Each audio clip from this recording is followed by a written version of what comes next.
भूकंप पर भूकंप, तूफान पर तूफान। 2024 पूरी दुनिया को हिलाने वाला है। 2023 ने इतना नहीं हिलाया जितना 2024 हिलाएगा। मुंबई का ऐसा हाल, तूफान से इतनी बेहाल, कुदरत का प्रचंड प्रहार, मुंबई में हाहाकार।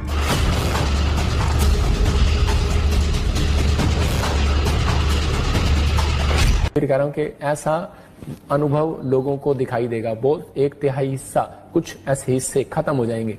मतलब कि वो चाहे कोई भी कंट्री। दिल्ली एनसीआर में चली है। आपको बता दें कि दिल्ली एनसीआर में शुक्रवार रात अचानक से मौसम में बदली थी करवट। धूल भरी आंधी चलने की वजह से लोगों को काफी परेशानी का सामना करना पड़ा है। तस्वीरें देखिए, कई जगहों पर पेड़ गिर पड़े हैं। खासतौर से पैदल चलने वाले और दोपहिया चालकों को बहुत ज्यादा मुश्किलों का सामना करना पड़ा, क्योंकि अचानक से तेज धूल भरी आंधी दिल्ली एनसीआर में चली है। होगा कि दिखाई देगा उनको 2023 के बाद, 24-25 के बाद, आपके आने वाले समय में 2030 मैं कह रहा हूं कि बहुत सारे लोगों को पता लगने लगेगा। मैंने कहा था कि 5 करेंसियां एक हो जाएंगी।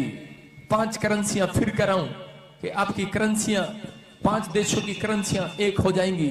मेरी बात को अच्छी लगे या ना लगे, लेकिन मैं 2021 से बोल रहा हूं। आत्मा खैर है, मैंने ऐसे देखा अभी, और मैं देख रहा हूं ऐसे आत्मा में कि बहुत सारे लोगों ने सुना 2023 पूरी दुनिया के अंदर। जब मैं प्रार्थना कर रहा था, प्रभु ने मुझे फिर कहा, बहुत सारे लोगों को बता, अब सुनने में मिलेगा आपको।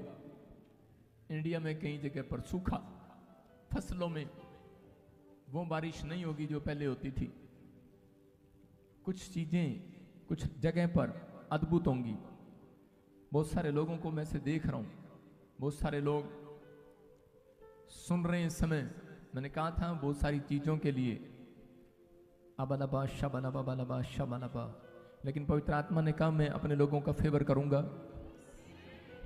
यह अप्रैल जैसे ही खत्म होगा, इस अप्रैल पर परमेश्वर का एक बहुत बड़ी अनॉइंटिंग थी जो आपने ईस्टर के दिनों में मनाई है। वो अभिषेक आज जो मुझे सुन रहा ऑनलाइन में और यहां पर खड़ा है, चाहे वो कहीं से भी आया है, उसके घराने के बाहर एक भी पत्थर हिलाया नहीं जाएगा। यस आमीन। एक भी कीटाणु छोड़ा नहीं जाएगा वायरस का। आप मेरे कोर्ट वर्ड में इस प्रोफेसी को सुन लो। यस। कई जगह पर भूकंप, कई जगह पर वायरस से लोग प्रॉब्लम में जा रहे हैं, लेकिन इस बार ऐसा लॉकडाउन नहीं लगेगा आपको। लेकिन कह रहा हूं कि जगह जगह जो लोग बुखार से पीड़ित हैं, गले से परेशान हैं, आजाद हो रहे हैं वो यीशु मसीह के नाम में। परमेश्वर सुरक्षा दे रहा अपने लोगों को। आपके सिर का एक भी बाल बांका नहीं होगा। आमीन। आत्मा कहता है अपने लोगों को विश्वास करना है। बहुत सारे लोग इन चीजों में तड़पेंगे। कई जगह पर आप देखेंगे, जापान में, चाइना में, अलग अलग जगह देखेंगे सुनामी लहरें उठती हुई देखेंगे। यूएसए के किसी कोने में छतें उड़ते हुए देखेंगे, प्रॉब्लम्स देखेंगे। कई देश आपस में लड़ने के लिए तैयार हो जाएंगे। कई देश कहेंगे 2024 में भी हम इंडिया को मार देंगे। मैं कह रहा हूं लेकिन झगड़े बढ़ जाएंगे, लेकिन परमेश्वर जिस देश के लिए तुम प्रार्थना करते हो, तो गॉड ब्लेस यू। सबको जय मसीह की। सब फिट है और सब अच्छे हैं। परमेश्वर की दया हम पर भरपूर है। आज हम उस विषय में बात करेंगे जिस विषय को लेकर हम लोग बहुत परेशान हैं, जो कि है चंगाई, हमारा छुटकारा और हमारे जीवन में जो उद्धार हम चाहते हैं वो हमें क्यों प्राप्त नहीं हो पा रहा, और क्यों उसके कारण हम आज परमेश्वर के जीवन में आने के बाद भी, मसीहत जीवन में आने के बाद भी आज हम फूल फल नहीं रहे, यानी कि बढ़ नहीं रहे।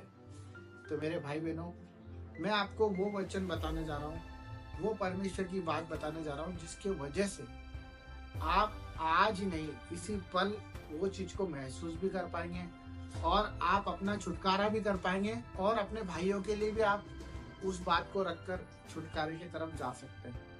तो वो बात यह है कि जब हम परमेश्वर के जीवन में आए, तो हमें सबसे पहले जानना है कि हम परमेश्वर के पास आए हैं, कि परमेश्वर हमारे पास आए हैं। परमेश्वर के चुने हुए कहलाते हैं, विश्वासी कहलाते हैं। तब भी हम अपनी आशीष क्यों नहीं प्राप्त कर पा रहे? क्यों हमारे जीवन में आज भी हमें अंधकार दिख रहा है? क्यों आज भी हम बीमारियों के साथ अपनी एक मित्रता करके बैठे हुए हैं? क्यों हम अपने कर्जों में लपटे हुए हैं, क्यों हम अपने सम्मान को खोते जा रहे हैं जो प्रभु यीशु ने हमारे लिए क्रूस पर जान दी। मेरे भाई बहनों, ये सच बात है।